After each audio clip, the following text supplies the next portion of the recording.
So since we last talked, my life and finances did a complete 360 and things were moving super fast. With an undefeated record and my name on the rise, fighters were looking to get in the ring with me to be the first to put an L on my record. The heat was finally off the streets and operations were back to normal. As much as I wanted to get back in the streets, I was being heavily advised against even being seen in the hood, which didn't feel right to me. But I was constantly in contact with Brick and he was on the same time telling me to avoid it at all costs. To use him as an example of what not to do when you're in a good spot, and you know what? Why not? But one thing I wasn't going to do was sit around and have my folks out there starving. So when I had some extra money, I was back in the hood. But on a more positive note, there was no one in the world going to keep me out of my hood. On my mama. But let's get back to the fighting though. We took a fight with Bernard Miller and the purse was too nice not to take. This was a big fight for me though, because the eyes were on me at the moment and I had to keep the momentum going. But of course, as I progressed, so did my opponents. I connected on a nice shot, but Bernard was catching me with body shots that had me rethinking things. Body shot after body shot for Bernard and we're just smashing on each other. No real movement or anything. 30 seconds left and I'm still getting hit in the gut and I'm just eating them because he keeps leaving his head uncovered and I'm jabbing him to death. Then I connect on 2 body shots on the right. Now the second round, we both came out tagging each other and I'm starting to see his strategy with all the body shots. I'm going for the big hits and missing and he keeps going for the body. I'm just trying to keep him off me with my jabs. I connect with a power right that barely catches him, using my right to distract him and come with a nice left, miss with the right and he stuns me. Nasty shot to the chest. I black out and I throw a mean right hook that drops him right as the bell rings, but he's right back up in 5 seconds. Luckily, I'm up on the scorecard and my corner is letting me know to keep fighting hard because his eyes are almost swollen completely shut. And that's all I needed to hear. I took my time and made my move in the 5th round. I'm hitting him with a bunch of left jabs, trying to set up the right, which I connect to the body and immediately go up top with the right hook that throws him back. An uppercut that has him shook. I give him a taste of his own medicine and he drops to a knee. He gets back up and I'm ready to drop him again. This is a crazy right and I know it's that time again. Body misses and so does the uppercut. I'm throwing too many punches right now and I just want to take him down. Luckily, I connected on a couple of shots. One of them was to the face and the ref finally calls the match. And bro's face will always stick in my mind because he can barely open his eyes. I mean, his face looks terrible and I would have hated to see what his face would have looked like. The match finished all the way, but another win and another big bag. We got Scoot Reed up next and it's another grown man that I'm ready to take down. I'm really starting to feel as if I was meant for this, but I can't let this get to my head right now. I got a long way to go, but the way the streets are talking about me, I might not. But the way I'm improving as a fighter and taking my time, really learning this sport, it's like a movie. I'm connecting on my shots and I'm feeling real good starting this fight. Round 2, I'm taking my confidence and applying it to this match right now. Setting up the jab, keeping my distance until it's time to strike. Crazy right hook connects and he's throwing wild shots. Then I connect with a tough straight. Round 3, I'm doing whatever I want. Now round 4, you know I want it. I've been patient enough at this point. I see an opening and I go for the uppercut that catches him sleeping. I can't believe this, but bro pushed me. Now that pissed me off. This first uppercut misses. Second one does it. I connect on a second one as he's falling. And that's lights out for Scotty. And another big money fight and ultimately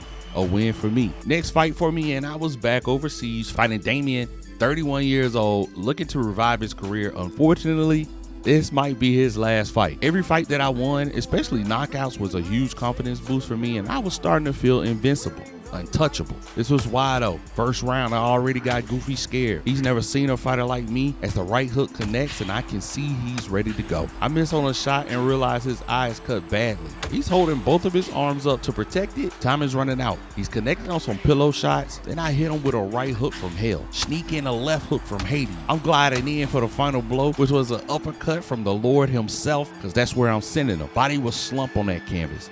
He rolled over, tried to get back up, but his old body just couldn't do it. That was an easy one. Too easy. And the easy fights kept coming. Big Chris was my next victim on my rise to greatness. Another 6'8" should have been Hooper, thinking life was gonna be sweet in this ring. First round was boring. I was really trying to see what bro had going on. The second round though, we were going at it in the middle of the ring. This fight was exciting looking back on it. But when I connected on this right hook, I felt the power shoot through my body. Unfortunately, I missed my next 2 shots because my adrenaline was rushing, but I focused back in. Got the body shot and went for the left hook that sent his body to the floor. And there he was, looking down at the canvas, probably seeing everything but a way to get back up. And it was lights out for Chris. And at this point, I'm just walking all over anybody standing in my way. And I cannot lie, that was the energy that got me my next fight against the United States heavyweight national title holder. Obviously, this would make for a huge turning point in my career, and between you and I wasn't sure if I was ready, but the media wanted it. His camp wanted to humble me, and my camp wanted that money, and so did I. This was the moment all of my homies were talking about when they said fighters were out here making that money, and I wanted all parts of it. But this was the part I hated the most. The constant discussions back and forth about what amount each fighter would get, where the event would be held, all this discourse, and I just wanted to beat his ass, honestly. Luckily, everything was decided and the match was finally put into place.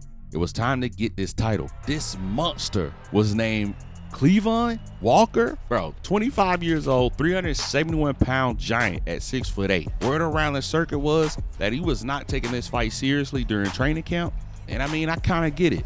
I've only had 10 fights, 6 knockouts. I'm kind of climbing the ladder quickly, and to some, I haven't proven myself. I took that one personally.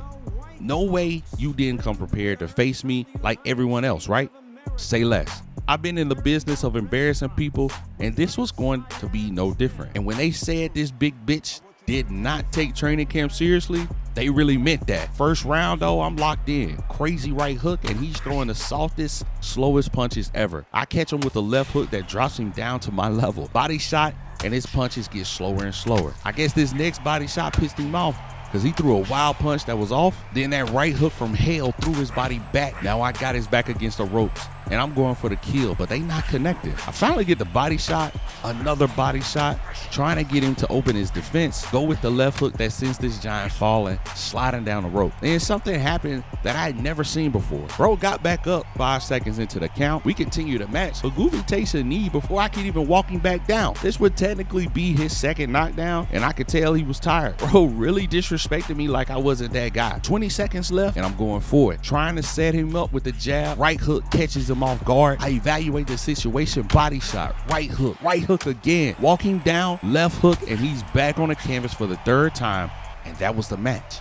I was an official title holder, which I thought just meant I was getting paid big money, which was true, but that also meant I had a giant target on my back. That was something I didn't know. Another thing that I forgot about was the rematch clause, and here I am fighting Big Goofy for another time, and this time around, where it was, he was actually ready.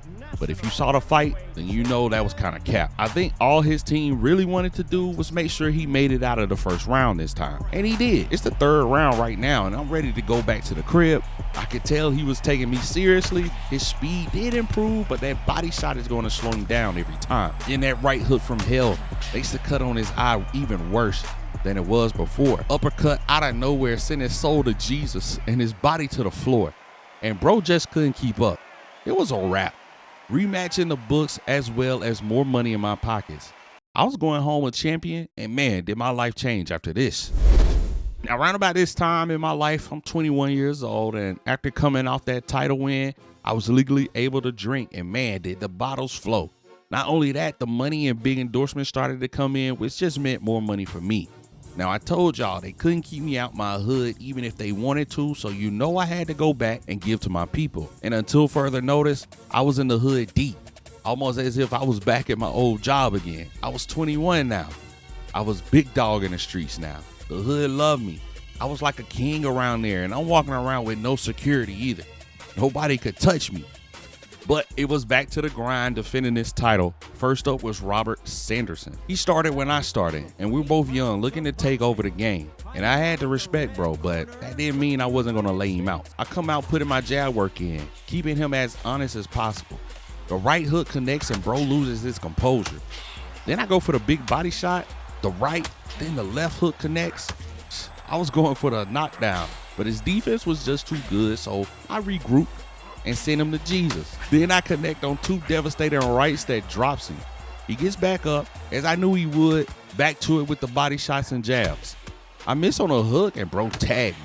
He continues to capitalize on my misses and my guard being down. But that right hook connects as I slide in to get closer. He can't see me, so I hit him with another right. He's panicking, and I'm missing. But I get him back with a body shot, which means I can go back with the right, and he's back on the ground. He gets back up with 30 seconds, and we're both throwing trash, but he stuns me when he connects on one. Then he comes back with another one, and I had to shake it off. So I go back with the jab work to the body shots, miss with one right, but I come right back with another one. I finally connect on the right hook from hell. A straight connects, but this body shot got him weak, and I had no other option but to hit him with that body shot that drops him to a knee, and that was that. 3 knockdown rule comes into play, and another title defense in the book. And I guess because I was so young and hungry, I was making a new way for young fighters to challenge for titles, because Isaac Lewis was next on my list with a similar age and record. But what was also similar was the way my fights go. This time, I'm just messing around, showing my speed, but bro left himself open for the left hook from Hades. Clearly, I'm going for the kill. Missing on a couple of shots, but the body shot always works. I miss on a wild shot that has him thinking he has me, but I throw the right again, and his back is against the ropes. I'm cutting the ring off. He can't escape. 2 left connects, but he's dodging the right, so I gotta go back to the body, and he finally takes a knee. He's back up,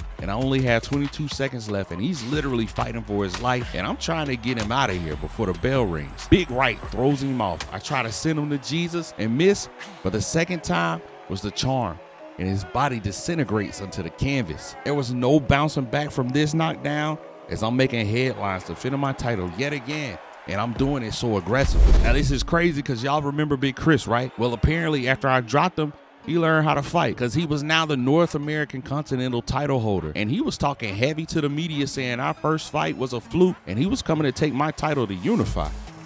Him having a title, I guess, gassed his head up. All I've been doing was getting stronger, smarter, and faster. The stage was set, the lights were bright, and I was ready. All that shit he was talking, I'm telling him to bring it. That jab setup is crazy work.